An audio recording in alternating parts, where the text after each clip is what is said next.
Ayaw na lang yun pakiglali sa mga tao nga bakakon. Everyday na atay ma-encounter nga mga tao. In fact, na atay mga tao nga close sa ato ang kinabuhi.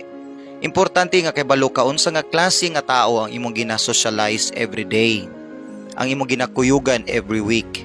Kinahanglan nga butangan nimo boundary imong life sa mga tao nga number 1, bakakon. Tungod kay number 1, nagsayang lang ni sa imong energy ug sa imong time. Ang mga tao nga bakakon dili biya ni halata. Dali sila makahimog istorya para dauton ka or para baka isa ka. Pero ang bottom line ani is gibuhat nila na para sa ilahang kaugalingon. Selfish actually ang mga tao nga bakakon. Wala sila pakialam sa mga tao nga gisultian nila og di mao basta sa ilaha lang nasulti nila or komportable sila sa ilahang gibuhat. Ganiingon ang Proverbs 26 verse 4 nga ayaw tubayi ang tao nga dili saktong ikaistorya.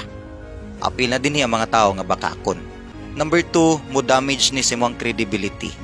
Ang credibility mao ni imong pagkasaligan.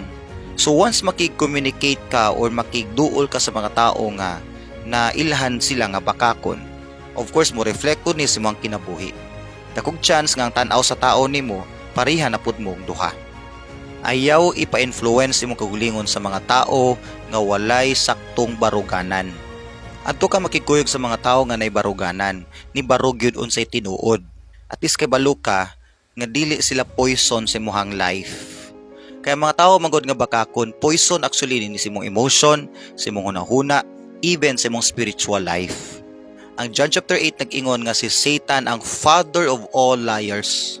So dili gid maayo nga influence ang mga tao nga nagapamakak. Tungod kay gikan na sa influence ni Satan ug imong giallow nga si Satan mo influence pod nimo. Number 3, maka-cause nig conflict. Usually ang common effect yun sa pagpamakak is mag-cause siya conflicts. Kung ang truth or ang kamatuoran maka-strengthen, makalig-on, ang pagpamakak pod or ang usa ka bakak makaguba actually ni og panaghiusa. Actually, isa sa mga bottom line sa conflicts nga naa karon sa atong nasod, sa tibuok kalibutan, sa ato ang mga organizations, sa mga churches, sa even sa pamilya, kinimang pagpamakak.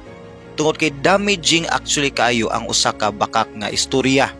So pangayog discernment sa Ginoo, kang tan-aw nimo nga dili ni maayo ka istorya nga tawo, nga hilig siya himuhimog istorya, hilig siya pagpamakak, ayaw itugot nga ma-influence ka sa iyang kinabuhi.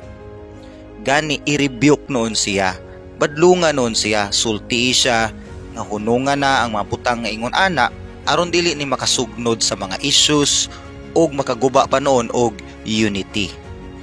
Gani ingon si Apostle Paul sa Romans chapter 12 verse 18 nga we need to live peaceably with all men. Pasabot ana nga magkinabuhi ta nga doon na ba'y maayo nga relasyon sa isig usa ka tawo, malinawon, peaceful.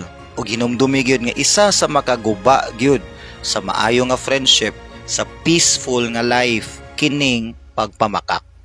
Gani ang unang sala na hitabo sa Garden sa Eden nagsugod actually sa pagpamakak ni Satan.